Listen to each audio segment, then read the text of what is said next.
Egotastic FunTime. Hey gang, I'm JP and welcome back to the Talking The Orville Not So Live pre-show SPLOSION. Now I can't be here tonight, I'm on my way, I'm on the road to Southern California, Los Angeles. Get excited for tonight's episode. It starts in 1 hour. You gotta go watch it, alright? Do it for me. Sit back, relax, enjoy this refresher of the entire season. Watch tonight's episode. And if I'm able to get off the road in time, if I'm able to be in my hotel room in Winslow, Arizona, let's be honest, it's a motel room, not a hotel room, then I will get on my phone, I'll connect to the Wi-Fi if they have that in that town, and I'll be in the chat with you guys. So please enjoy the recaps, have a lively conversation, starting with Jaloja! In Jaloja, we're given a great reintroduction to the crew, starting with Ed, who we find sitting at the bar drowning his emotions in bourbon while admitting to Olix that he wishes there were more distractions to keep him from thinking about the fact that he's still in love with Kelly. Alara shows up as a shoulder to cry on, but they're interrupted by Bortus, who asks if the ship can alter its course and go to Mockless so he can pee. Ed calls a meeting with the senior staff to let them know that they're diverting their course for Bortus's Jaloja and to not make any jokes about it in front of him, which is easier said than done. If you need any time off to make preparations, feel free to relieve yourself. Nah, it's okay, man. He's just taking the piss out of you. Kelly comes to speak to Ed about the relationship, and Ed wrongly assumes that she was going to suggest that they get back together, but instead she tells him she started dating someone, which Ed doesn't take very well. Later, the ship's new dark matter cartographer, Lieutenant Janelle Tyler, reports for duty. She's excited to have been assigned to the Orville and briefly meets Captain Mercer while on her way to the bridge, where she meets Gordon, and it doesn't take long to find out that successfully chatting up the ladies is not quite in Gordon's wheelhouse. That might explain why he's so good at hugging the donkey. Yeah. If these fingers could talk. Meanwhile, it would seem that Isaac has become much more involved with the Finn family since last season, and he's even giving Ty piano lessons. Marcus comes home with his new friend James, who right away doesn't make a good first impression on Claire. Do I know your parents? I don't know. Well, I'm sure they want you home for dinner too, so I suggest you scoot your own ass on out of here, now. In the mess hall, Gordon is trying to get all the details about Lieutenant Tyler from Alara so he can ask her out. But Alara says she hasn't been very lucky with love aboard the ship, and he should probably ask John instead. And that's when Gordon gets a crash course in the art of wooing women from the ship's resident girl guru with an extra dose of boom to really make the lady swoon. And that's where you want to start. You want to walk in with boom. Boom. Yeah, not like that, but yeah. Right. In the armory, Bortus puts his Yenta powers to work, letting Alara know he'd like to fix her up with another member of the crew so she can bring a date to his Jaloja party. Alara, more intrigued that Bortus of all people is trying to set her up, agrees to meet the lucky guy, but almost backs out when she discovers that Dan is the lucky bachelor that Bortus is trying to set her up with. Dan is able to get her to reconsider, and they both go out for drinks. Love is the fish hook that hooks the fish. What do you think? It's really good. Ed, still trying to deal with his feelings for Kelly, takes a shuttle out for a drive and accidentally learns more about Kelly's new beau than he planned on. Kelly and Cassius decide to head to the simulator to get some privacy, but end up finding Marcus and James there drinking vodka James got by hacking a synthesizer. Claire, overwhelmed with Marcus's defiant behavior, is approached by James's parents, who believe that Marcus is the bad influence and not their son, and invite her to a teacher-parent meeting to discuss the matter. To Claire's relief, Isaac tags along and uses his superior robot intellect to actually prove that James is the culprit. Claire, very grateful for Isaac's help, asks him to be her date to Bortus's pissing party. The crew finally arrives at Mockless to be witness to the great release at Bortus's Jaloja. Jaloja!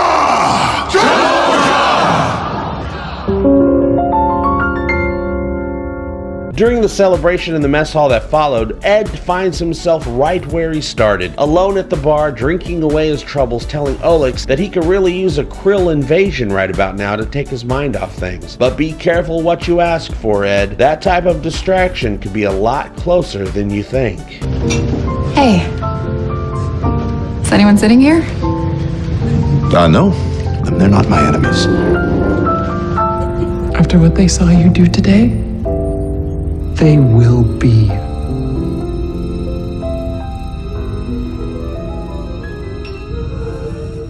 Primal Urges. In Primal Urges, the Orville orbits a sun that is days away from going supernova, and to bear witness to the rare event of a stellar planetary incineration. Bortus asks to leave his shift early, claiming he isn't feeling well, and then makes a visit to the environmental simulator to get some sexual event healing. Meanwhile, the rest of the crew watches the evaporation of the planet's atmosphere and discover that the planet might contain enough dysonium deposits to power the ship for an entire year. Kalon is unhappy with Bortus, who has begun to neglect him and Topa, and always claims to be too tired to make love or spend time with him, until one night, Kalon decides he wants a divorce. Claire saves Bortus's life after being divorced in the chest with a dagger, and Ed is frustrated at having to comply with Mocklin customs despite the fact his commander was almost murdered. Ed agrees to not force Kalon to leave the ship as long as they both attend couples counseling with Claire, who has to explain to both of them what couples counseling even is. Will we select our own weapons? No,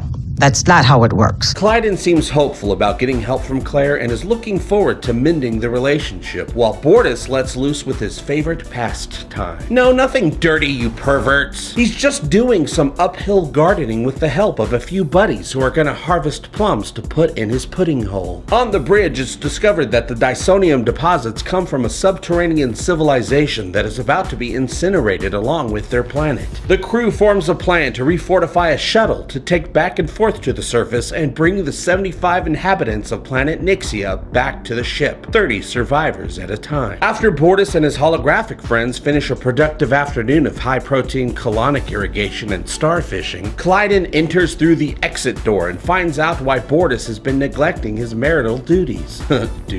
Dr. Finn reveals that Bortus has a holoporn addiction, and Kalon is none too pleased about it. If I had not promised the captain otherwise, I would stab you again right now. John was unable to completely fortify the shuttle from the sun's radiation, meaning Isaac and Bortus are the only two members of the crew who can withstand its effects, and they're chosen to head the rescue of the Nixian people. They then head to the planet that is already beginning to break up, while the Orville is dealing with a strange computer virus that is causing systems to malfunction. A virus that was found to originate from Bortus's Poop Hole Bang Bang program. After making it below the surface and meeting with Nixian Minister Thies, the planet's deterioration begins to accelerate, and it's revealed that Bortus and Isaac are only going to be able to take 30 survivors back to the Orville instead of all 75. The Nixians have a lottery to choose which of them will be saved, and the minister stays behind, giving an emotional farewell to her family, reminding Bortus of just how much he cares for Kalon. The shuttle escapes just before boom! Blammo! Sorry about your planet, son! But the virus has locked Gordon out of helm control, and the Orville gets drawn into the sun's gravitational pull. Isaac returns just in time to save the ship from the holographic porn virus. Bortus makes things right with Kalon, and Gordon gives away his secret family recipe for staying calm in a stressful situation. I went to town on myself this morning. That's why I look so relaxed right now. God, this whole ship is gross. Goodbye, Alara. Home. In Home, the crew places bets in what has become an over-the-top Friday night tradition, Alara and Isaac arm wrestling.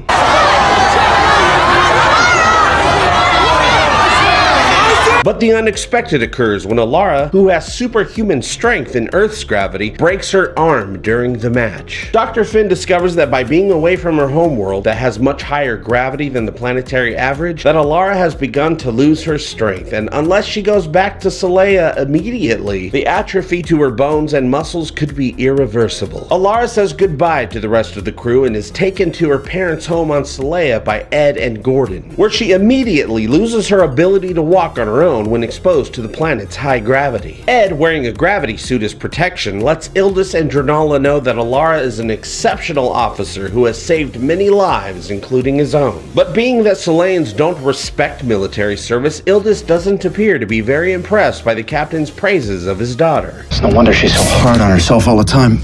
God, I'd like to punch that guy in the face. Ed and Gordon leave Alara in the care of her family, where she now has to be confined to a wheelchair until her strength returns. At dinner, we're introduced to Alara's sister Solana, and it becomes apparent that the Gatans don't think much of Alara's service in the Union, and Ildis wants her to return to school. Later, Alara confronts her father about how he never gave her the encouragement that she needed when growing up, whereas her crewmates aboard the Orville did. Do you know who said it to me instead? Captain Mercer, Commander Grayson, and everyone on the Orville. but not my own father. In the hopes of pulling the family back together, the Katans take a trip to the beach house where they're told by Saris, the caretaker, that they have the entire island to themselves. Except for the wildlife, that is. It's so beautiful! I haven't seen a wild evac in ages! While watching the sunset and daydreaming about the Legend of Zelda Breath of the Wild, Alara notices that perhaps they're not the only people on the island after all. On the Orville, Kelly and Ed meet the new interim security chief, who'll be filling in for Alara while she's gone, and who seems to be really excited at the prospect of working aboard a Class A exploratory vessel. Man, this is bitchin'. I like all the carpets. Alara is still not strong enough to leave her chair yet, and the Katans receive an unlikely visit from Canvas and Florada, who just arrived on the island that morning and have worries that someone has been in their house. Alara's security training kicks in and she starts assessing the situation. They make a call to the caretaker Saris, who was supposed to have left the island already, but are unable to reach him. Meanwhile, John and Claire think they might have a way to cure Alara so she can come back to work permanently, and Bortus finds out exactly how much junk Lieutenant Tharl has in his trunk. My species has a crazy high metabolism, so we evolved 2 esophaguses so we can just pound food. Pound it. Solana and Alara go to Saris's cottage to investigate and learn that Saris might still be on the island because he didn't take his belongings with him. That night, the Katans have Canvas and Florada over for dinner, and Ildis is impressed to learn that their son Galdis is a college professor. Ildis takes Canvas into the kitchen to have him try some of his Travolve sauce, but Canvas has something else in mind and makes Ildis serve him the boiling hot sauce with his bare hand. Oh, I would say that is indeed spicy enough. The Katans are being held at gunpoint and are told that Canvas and Florada's son Galdis killed himself, and that they blame Ildis for their son's death, because he was the one who years ago publicly spoke against their son's claim that a vaccine was harmful to children, thus ruining his career and causing him to commit suicide. While using threats to try and get Ildis to retract his claim against their son's research, Ed and Gordon show up to let Alara know they may have a cure for her, but instead find themselves in the middle of a family feud. Alara finds enough of her strength has returned so she can fight back and protect her family, getting them to safety. She encourages her father to overcome his fear and go to help Captain Mercer, whose gravity suit is minutes away from failing. Discovering Saris's fate, Ildis makes his way to the captain, who's already starting to get leg cramps, and gets him back to the shuttle with no time to spare, while Alara manages to catch Canvas by surprise. After the ordeal, Alara and her father reconnect, and Ildis breaks down after realizing he wasn't the type of father he should have been. And I had to change my shirt from all the tears streaming down my face. I mean, no, I didn't. I'm not crying. You're crying. Shut up. With her family now safe, Alara returns to the Orville, where she learns that John and Claire have developed a treatment that will allow her to remain aboard the ship permanently. Later, Alara lets Ed know that she won't be returning to work and plans on going back to Solea to rebuild her relationship with her family. The crew gather in the shuttle bay to give Alara a heartwarming farewell as she leaves the Orville to start a new life on Solea. Alone in his ready room, Ed opens a parting gift from Alara that only he could appreciate.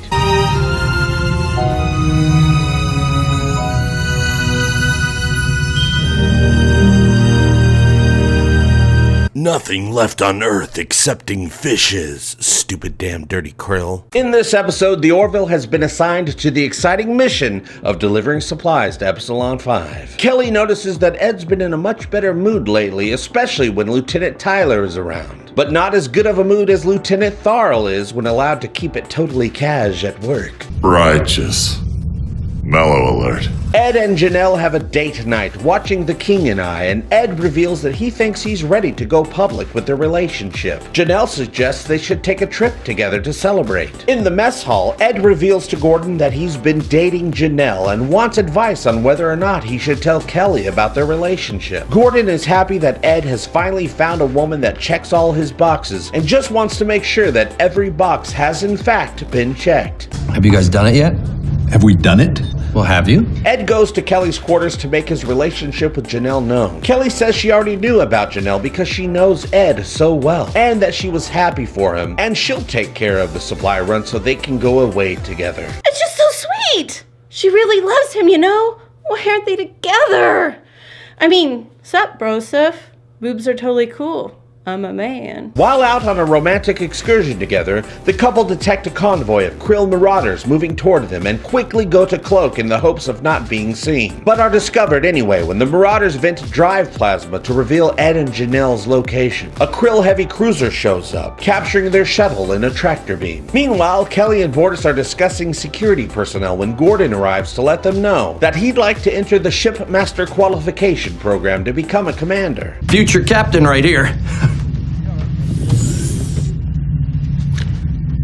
He will fail. Held captive, Ed is told to hand over his command codes to the Krill, or Janelle will be killed to death. Ed demands to see Janelle, and Talea tells him that Lieutenant Tyler no longer exists because she never existed. Janelle Tyler was Talea in disguise the entire time! The Krill ship then finds itself the target of a hostile takeover by monkey remans, known as the Shocktal, with a score to settle with the Krill. And Gordon finds his psych evaluation with Dr. Finn is a bit more challenging than he thought. Oh man, that is disgusting. What do you say? Let's move on. Moving on. Ed and Talea work together to make their way to a Krill pod to escape the Shocktal and crash land on the dark side of a nearby planet. Ed awakes to find himself at the boom end of a hand cannon and is forced to carry a transmitter to higher ground in order to let the Krill know where they are before being discovered by nearby Shocktal soldiers. All the while, Ed trying to find out if Talea enjoyed any of their time together when she was disguised as Lieutenant Tyler. Raiders of the Lost Ark. You like that one? I found the hero sympathetic. What was his name? Belloc. Belloc. Those are the Nazis. They were the bad guys. Back on the Orville, Gordon finds himself face to face with a Krill captain who's ready for war and must find a diplomatic solution to defuse the situation before it's too late. During a holographic test simulation, that is. But don't worry, you guys. Gordon's totally got this. You will release the prisoners or you will die! We also eat a lot of protein. You know, fresh fruits and vegetables, that kind of thing. Very, very healthy diet. I mean, occasional sweet. With the rising sun's UV rays being deadly to a Krill, Ed and Talea are forced to take shelter in a nearby cave and wait for nightfall before they can get the Krill transmitter to higher ground and signal a rescue. Talea continues to claim that her and Ed have no common ground and that Krill are Avis's true divine creation, separate from other animals because the universe was created for Krill Dominion and Krill Dominion alone. Talea awakes to find Ed outside of the cave, standing in the sun out of her reach. Turns out the daytime on this planet lasts for 23 days. Ed convinces her to trust him to make the trip alone to set up the transmitter and save them both. After successfully using the signal to send a distress call to the Orville instead of the Krill as Talea planned, Ed heads back to help her escape the Shocktal who have begun closing in, using his jacket to protect her from the sun. Gordon and Bortus arrive to the rescue in a shuttle, much to Talea's dismay, and Ed has to get her to trust him so he can get them both out of harm's way, narrowly escaping with their lives back to the Orville. Afterwards, and to Kelly's duly noted objections, Ed decides to let Talea go with the hopes of creating some sort of dialogue between their two people, truly believing that she is more than just a Krill spy with an appetite for revenge, only pretending to be a human woman to him. And Kelly finds out another reason Gordon wants to become a Union commander. Are you doing this to pick up chicks? Did it cross my mind? Sure. Hello, Tala! All the world is birthday cake. In this episode, we're introduced to the people of Rigor 2, who are preparing to send a message into space where they hope to find out one day whether or not they're alone in the universe. Is anyone out there?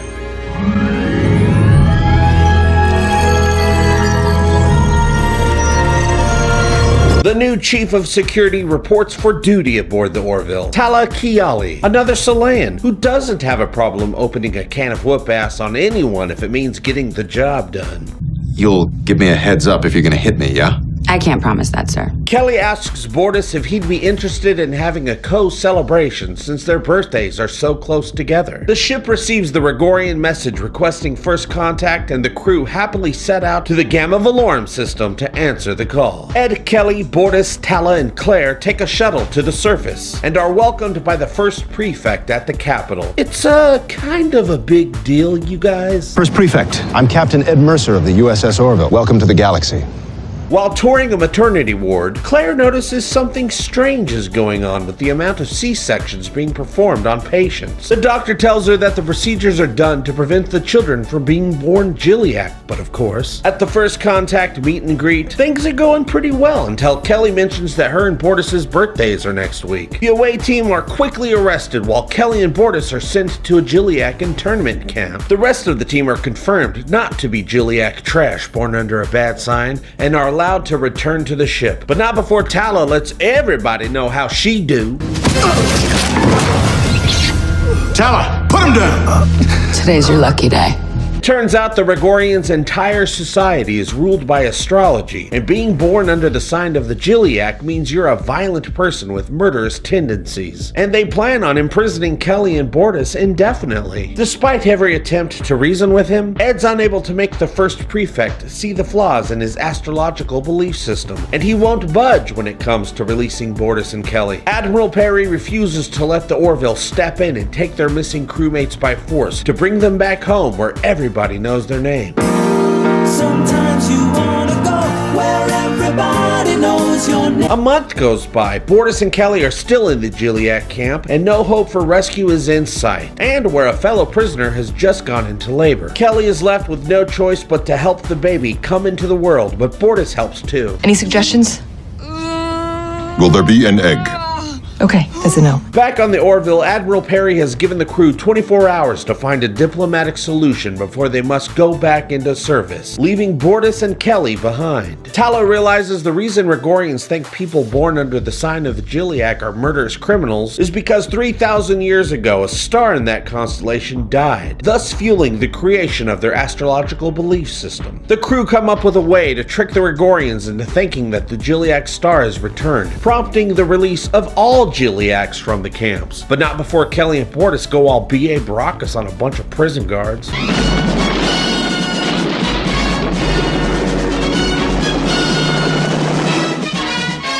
The entire crew is now reunited. Bortus and Kelly celebrate a belated birthday party, Ed welcomes Tala to the crew, and Gordon teaches Isaac how to do the robot.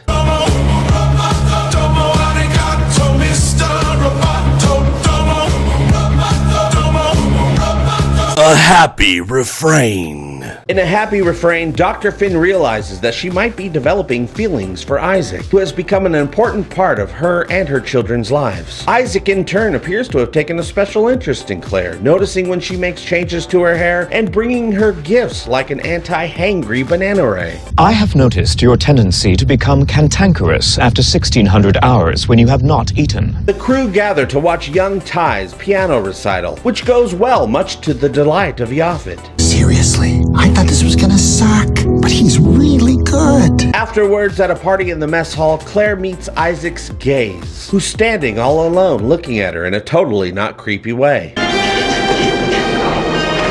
She goes over to have a drink with him, or have a drink near him because he's a robot who can't eat, and the two of them talk the night away. Having no one else to confide in, Claire goes to Kelly's office, admitting that she's falling for Isaac. Kelly thinks she should go for it, but be careful not to get hurt. Claire works up the courage to ask Isaac out on a date to the Union Symphony, and being that it would help him understand another aspect of human relations, Isaac agrees. In order to be better prepared for what he considers an experiment, Isaac goes to engineering to ask John for advice on his date with Claire, news of which he and Gordon handle like gentlemen. Oh my God, you guys!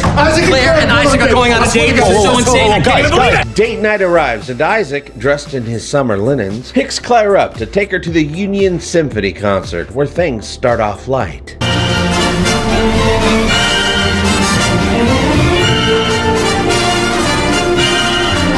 Later in the simulator, Isaac treats his lady fair to a recreation of her favorite restaurant on Earth, so they can chat and get to know each other. But Claire soon finds out that there's nothing for Isaac to learn because he's already downloaded everything about her into his memory banks. Realizing the date was not successful due to his inability to be spontaneous or even kiss Claire, Isaac once again reaches out to John for advice so that he can give Claire more of what she needs in a partner. A second date is attempted, and Isaac creates a program to become a real boy so that he can kiss her. Then Claire shows Isaac exactly what she needs. I'm not tied up to anyone. Believing his experiment in human dating to now be complete, Isaac takes even more of John's advice in the hopes of ending the relationship by becoming undesirable and tricking Claire into breaking up with him. I am sorry you are upset. Perhaps you are on your period. Get out! The next day, Isaac returns to the bridge to find out the entire crew is angry with him for hurting Claire's feelings, and that he's no longer welcome in her and her children's lives. Weird how some guys can treat a woman that way and somehow just not be bothered by it. Takes a special kind of garbage person, if you ask me. Later, the crew is having fun in the sun, studying a red dwarf, accompanied by a nearby white dwarf, which kind of sounds racist, and Isaac makes a calculation error while analyzing the orbital velocity of the binary system. During a self-diagnostic scan to try to figure out why he made a mistake, Isaac learns that his subroutines have adjusted over time to his interactions with Claire, and those adjustments are now interfering with his programming now that she's gone. Isaac decides he wants to fix his relationship with Claire but doesn't know how, so Ed tells him to take everything he knows about her and find a creative way to apologize. The Orville finishes their study of the binary star system and begins heading to Outpost 30. When Claire arrives, thinking the captain has summoned her, but it turns out Isaac is the one who called her to the bridge so he can try to win her back. While playing Singing in the Rain over the comm and adjusting the environmental controls, he apologizes for his behavior and lets her know he wants to try again, that he functions more efficiently with her in his life. You're saying you're better with me than without me? Affirmative, Doctor. Claire takes him back, much to everyone's approval, and the two of them set off on a new course in their lives, together. Bortus, on the other hand, had to go meet Rick and TC at the King Kamehameha Club because Higgins is missing.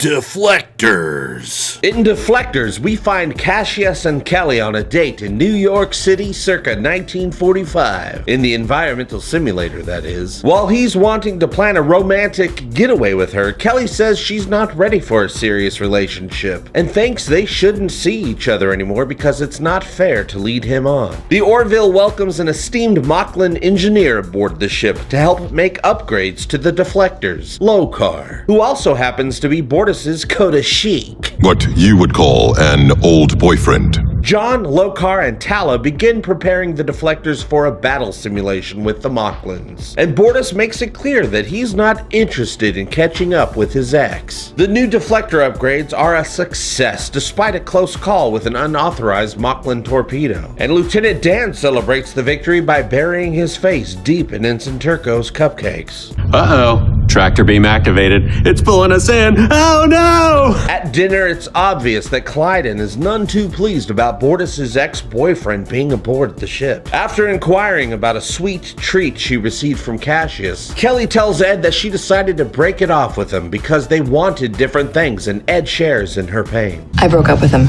Oh no. Wow, that was really convincing. Tala returns to her quarters to find Lokar waiting for her. He confides with her his secret that though he's from a single gender species, he's attracted to girl privates more than boy privates, and he's interested in being her new boo. Later in the mess hall, Tala wonders why more people don't take a chance on love when it's a good thing, and Ed gives Kelly relationship advice. God, men are the worst. I'm angry just hearing that. With a change of heart, Tala takes Lokar to the simulator so they can be alone, and that's when he teaches her about love, Moclan style. Damn, it's heating up in this piece. Tala's briefly called away to help Kelly with a security issue, namely a Cotrudian, Bruce Willis, named Grugan, Bruce Willis, who is a giant flower, Bruce Willis, sent by Cassius as a gesture of his everlasting Bruce Willis. Kelly, he wants you back.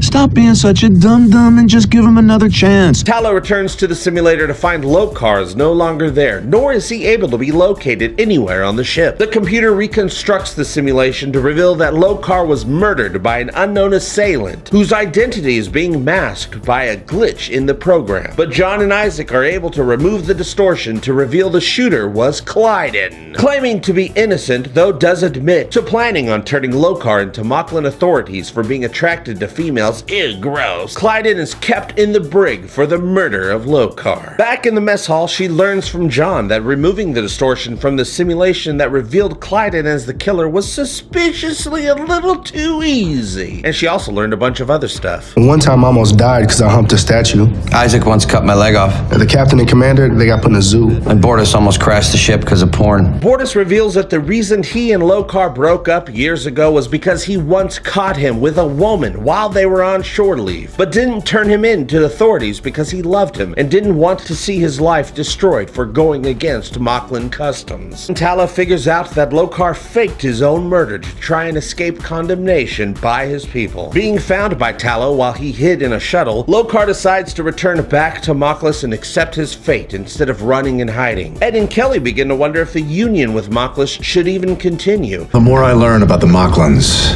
the more I see that our differences go right to the core of our values. How long can an alliance with a culture like that last? Lokar returns home where the judge sees the error of their ways and overturns his punishment and sets him free. Just kidding, you guys. He's given life in prison because the Moclans are just the worst. While all of this is going on, Isaac keeps doing what Isaac does best. Just laying that pipe, man. Just going at it hard with Claire. I was merely attempting to provide Dr. Finn with the most dutifully calibrated coital experience. Like Super Mario hopped up on mushrooms trying to save the princess. Identity Part 1. Okay, go. Do it.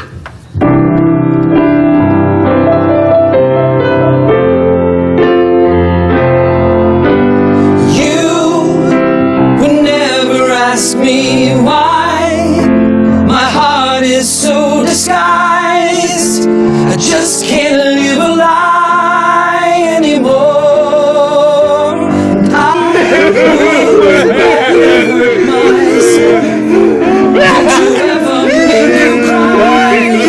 In Identity Part 1, Isaac, Ty, and Marcus are playing a game in their quarters that Isaac easily wins and wastes no time in letting them know his secret for success. Some beings are more intelligent than others. I am more intelligent than you. But it's not nice. That is irrelevant. Claire arrives and she and Isaac reveal to the boys that they're dating each other, and Ty is thrilled. But all of a sudden, Isaac collapses to the floor and shuts down. In sickbay, Claire and the crew have no idea what is wrong with Isaac or how to fix him. Captain Mercer asks Admiral Halsey for permission to take Isaac back to Kalon because they're the only ones capable of saving him. Halsey agrees in the hopes of securing Kalon entry into the Union and having them become an ally against the Krill, but warns Ed that the Kalon homeworld is so far out of Union space that they'll be all alone if things go wrong. When the Orville arrives at Kalon 1, the ship is momentarily commandeered and scanned. Oh man, I bet this causes cancer. After ship control is restored back to the crew, they're sent landing coordinates. The Orville docks and the team is met by the Kalon primary that explains that Isaac's mission to study the Union has concluded, and they're the ones who deactivated him. But Claire manages to convince them to reactivate Isaac so he can return to the ship. Away from Captain Mercer and the crew, the Kalon primary awakes Isaac and tells him that no decision has yet been made, whatever that means. Isaac seems interested in speaking with the Orville crew, who are happy to see him, but he tells them his mission is over and he won't be returning to the Orville again, which leaves Claire with a very unhappy refrain. Why don't you just come back for a few minutes and pretend like you care?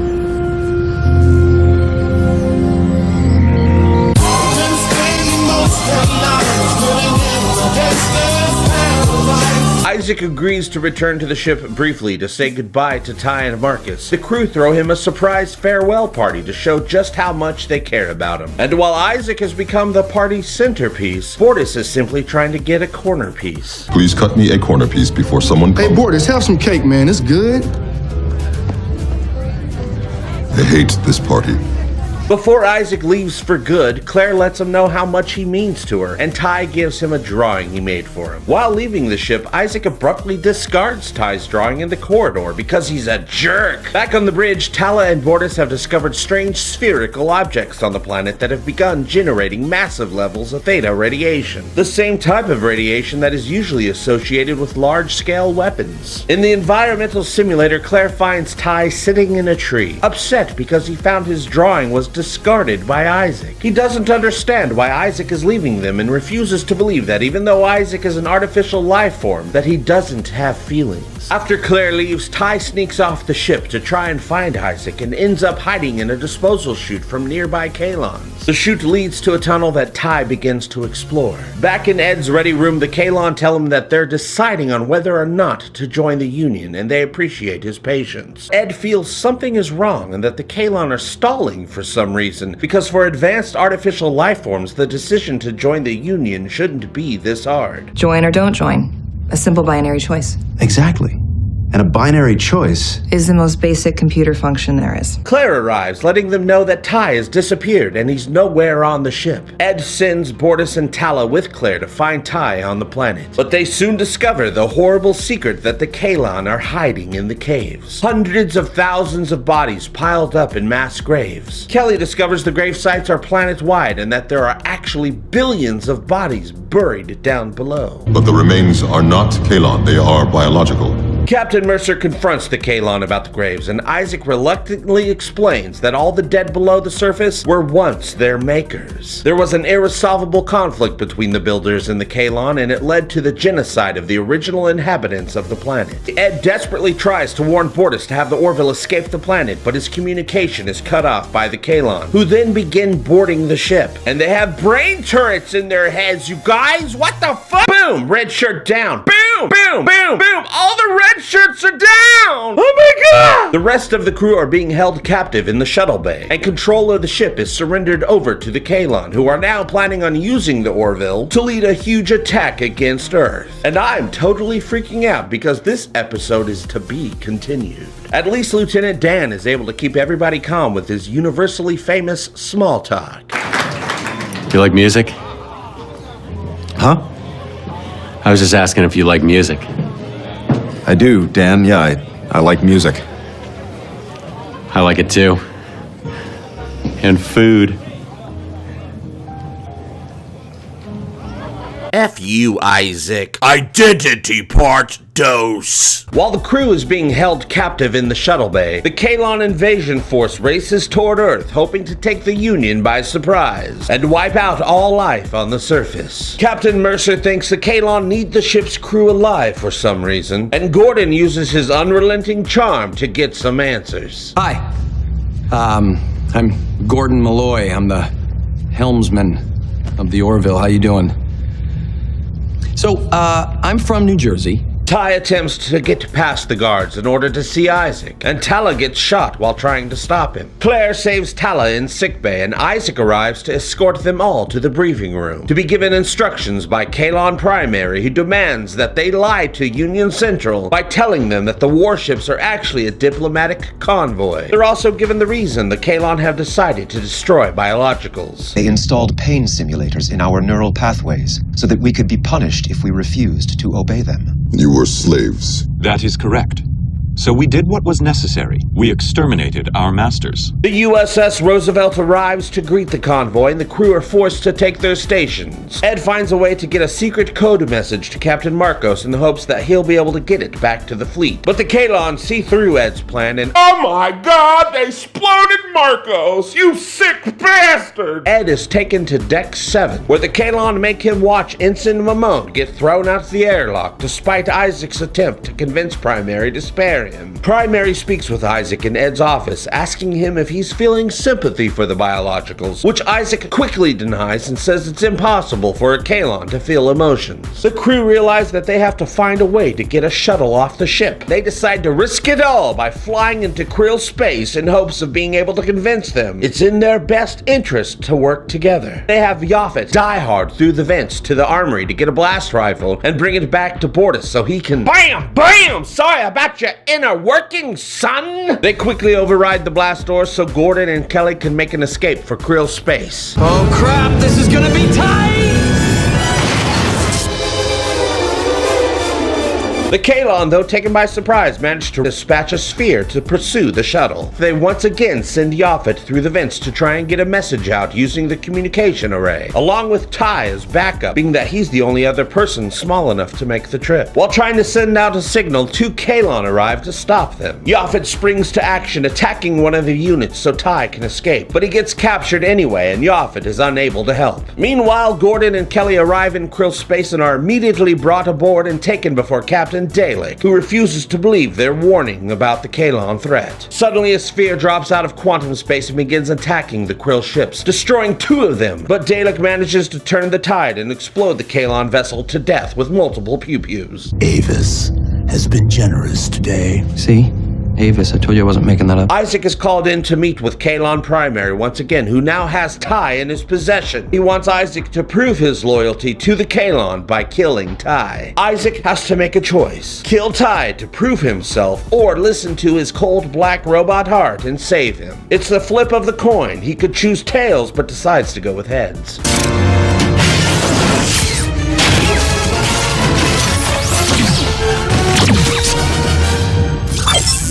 Having destroyed Kalon Primary, Isaac takes Ty to the bridge and instructs him to open the shuttle bay doors after he detonates an electromagnetic pulse that deactivates all Kalon aboard the Orville, including himself. Please tell your mother I am sorry.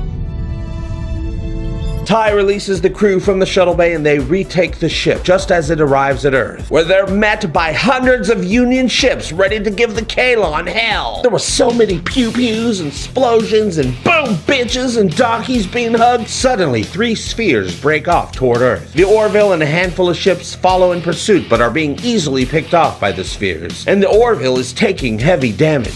Just then, a large fleet of Krill ships arrive to help and fight alongside the Union ships and begin laying waste to the Kalon, who eventually retreat. Ed and Captain Dalek see there is now reason for their 2 peoples to work together. Captain, it seems we have a common enemy.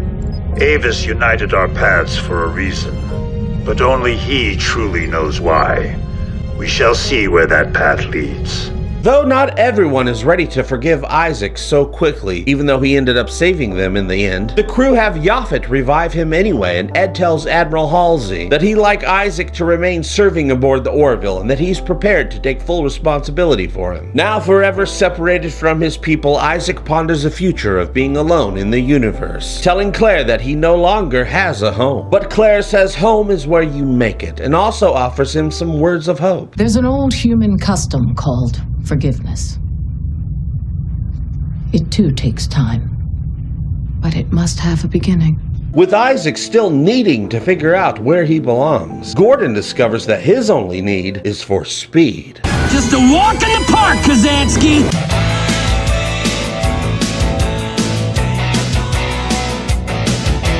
Blood of Patriots. In Blood of Patriots, Captain Mercer and the crew are tasked with initiating peace talks with the Krill, who they now share a common enemy with after the Battle of Earth with the Kalon. But they come across 2 escaped prisoners that... Wait! Hold it, stop the recap. You maniacs! You blew it up! Oh, damn you! Sorry, you guys. I'm still recuperating from being sick to death all last week, and I'm gonna skip the recap this time around. JP, you stupid bastard! Blood of Patriots is a really good episode. You really messed up there. Oh, hush, Angry Nerd Troll. I wasn't feeling good. Dang. Aw, lasting impressions. My favorite. Come to where the tingle is. Come to Mocklinborough country. Proud sponsor of the Orville and found everywhere tobacco products are resynthesized. In lasting impressions, the crew are en route to deliver anthropologist Dr. Sherman to the Delta Pavonis Museum with his latest find, a time capsule that was buried in Saratoga Springs, New York over 400 years ago. Among the findings is an old iPhone that John is able to reactivate, and he and Gordon play a video file left by the phone's original owner, Laura Huggins. Sorry I'm not there to hang with you guys, but hey, have fun getting to know who I was. Nice to meet you, Laura. Gordon has the ship's computer upload all the content of Laura's phone to create a unique holographic simulation in order to better understand the world she lived in hundreds of years ago, but begins to catch feelings after meeting the holographic simulation of Laura Huggins and learning they both have a shared interest in music. So I have to tell you, so I've got to say. Resynthesizing a 21st century smartphone of his own and syncing it up to Laura's Holo program, Gordon is now able to maintain the new relationship outside of the environmental simulator, where it begins to affect his work on the Orville. Hey, I'm at work. Can I call you back? I know. It was so amazing. I can't stop thinking about it. Rawr. As his feelings for Laura grow, Gordon wants to introduce Ed and the crew to his new girlfriend and invites them to a game night in Simulation Room 2, where Ed, Kelly, Tala, and John don't seem to be as impressed with Gordon's holo honey as he is. Later in the mess hall, Ed and the gang let Gordon know they don't think it's such a great idea for him to fall in love with the recreation of a woman who died hundreds of years ago. Once again returning to the simulation to see his new love, Gordon finds Laura talking with her ex, Greg, who everyone hates because he's a dick. Seriously, guys, Greg can suck it. This is Greg. Hey, Gordon. Heard a lot about you. Laura tells Gordon that she and Greg have decided to get back together and that she's sorry and hopes they can still be friends because she's a garbage person who doesn't know how relationships work. After being heartbroken and crying on John's shoulder, Gordon deletes stupid Greg from the program and finds Laura working her shift at Macy's, where she's back in love with Gordon and wants them to plan a trip together. Gordon agrees, but only if she'll sing with him the next time she performs at the pub. I love to sing, but not in front of an audience. Oh my God, I'd have a heart attack. It turns out that deleting Greg from Laura's life changes who she is, and it makes it so that she isn't the same person Gordon fell in love with. Because dumbass Greg was the one that encouraged Laura to follow her dream of being a singer, and there's only one way to fix her. Missing algorithms require reintegration. You mean Greg?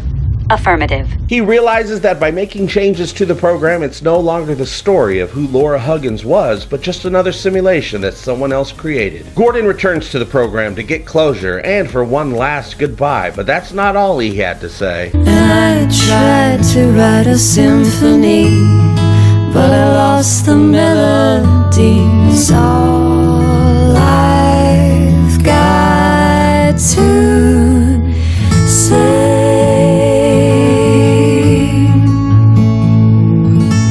Meanwhile, Bortus and Clyden finally find a way to rekindle the flames of their marriage. The tingles. Do you feel them? I do. We must have more. 500 cigarettes.